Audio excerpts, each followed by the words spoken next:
ดีค่ะแอลสตอรี่ค่ะวันนี้เราก็มีเมนูมายั่วน้ำลายทุกคนอีกแล้วนะคะนี่เลยค่ะตำกระท้อนค่ะพอดีเราไปเจอลุงคนนึงนะคะแกขายรถเข็น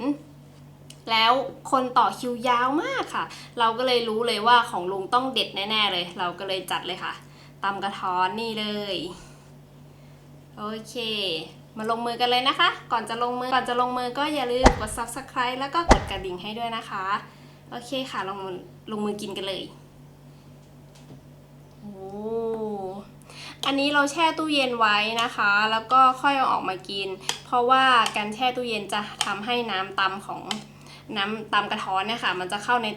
เนื้อของกระท้อนแล้วมันจะอร่อยมากขึ้นอืม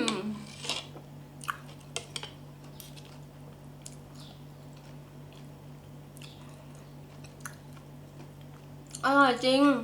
เพราะว่าน้ำตำนี่เข้าในเนื้อกระท้อนหมดเลยจริงๆค่ะ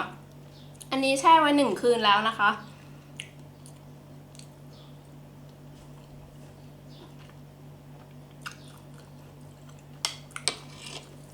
เด็ดมากค่ะ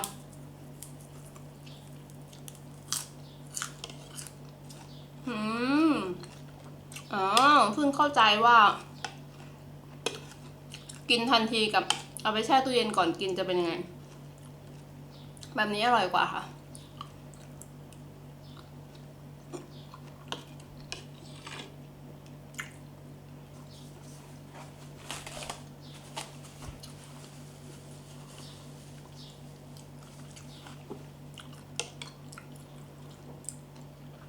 น้ำปลาร้าน้ำพริกคือเข้าถึงเนื้อกระท้อนเลย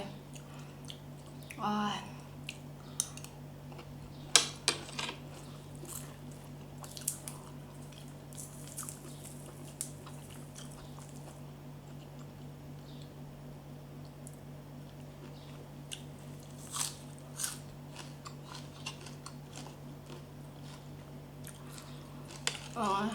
ฟินเวอร์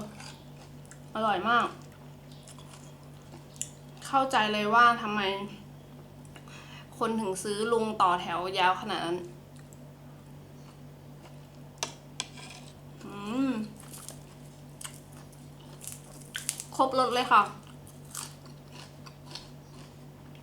เปรี้ยวของกระท้อนเผ็ดแล้วก็หวานน้ำปลาร้าก็หอมมาก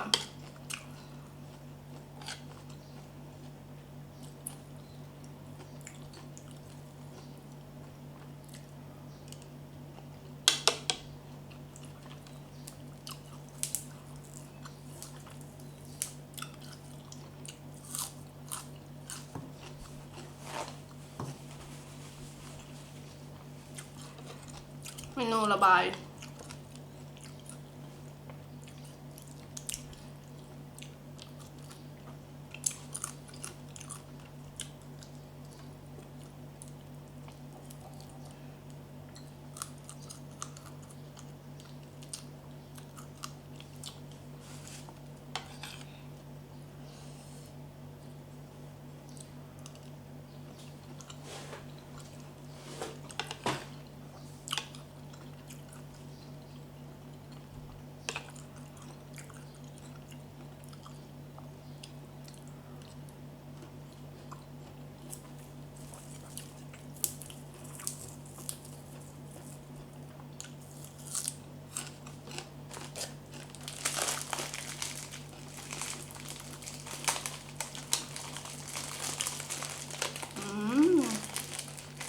สะใจมากเลย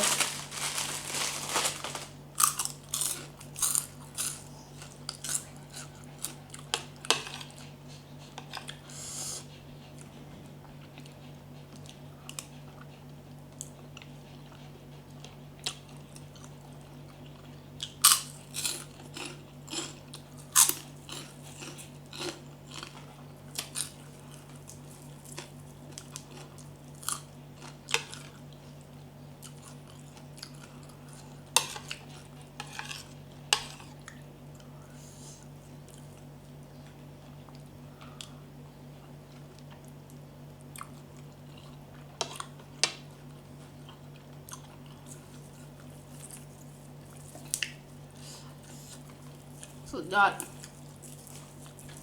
แซ่บมาก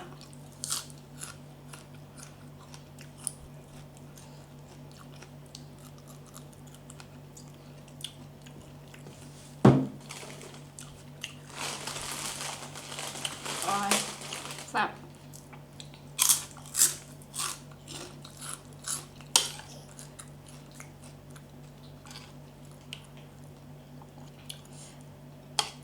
น้ำตำโคตรอร่อยค่ะ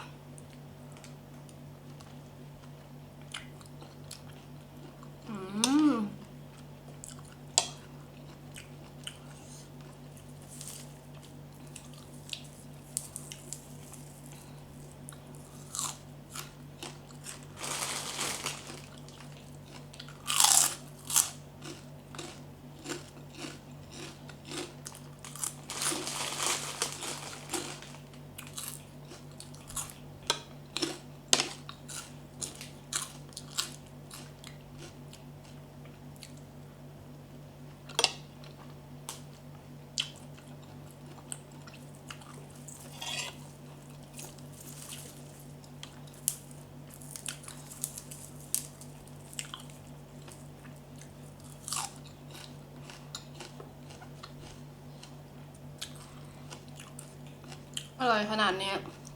สงสัยต้องได้กลับไปหาลุงแล้ว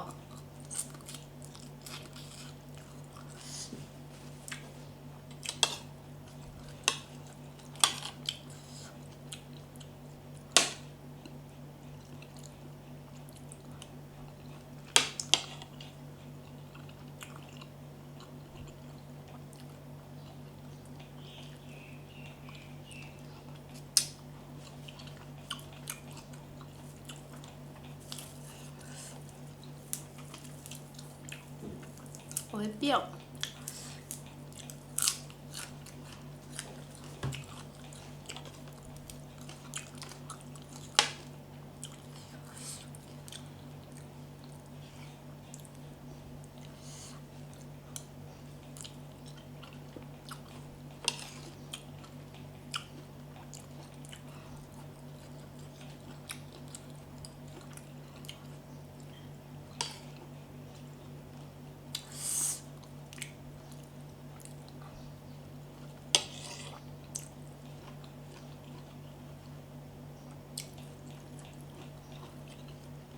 เมนูช่วยระบายค่ะล้างลำไส้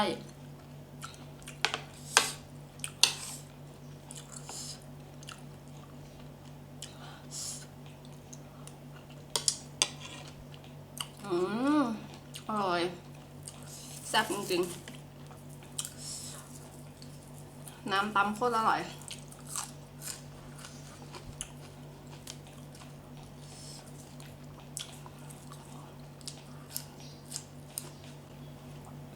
โอเคค่ะเมนูนี้สุดๆค่ะจี๊ดถึงซวงมากแซ่บมากเลยคือครบรสเลยเปรี้ยวหวานเผ็ดยังไงก็ขอตัวก่อนนะคะแล้วก็มาเจอกันคลิปหน้าก่อนจะจากกันอย่าลืมกด Subscribe แล้วก็กดกระดิ่งให้ด้วยนะคะสวัสดีค่ะบ๊ายบาย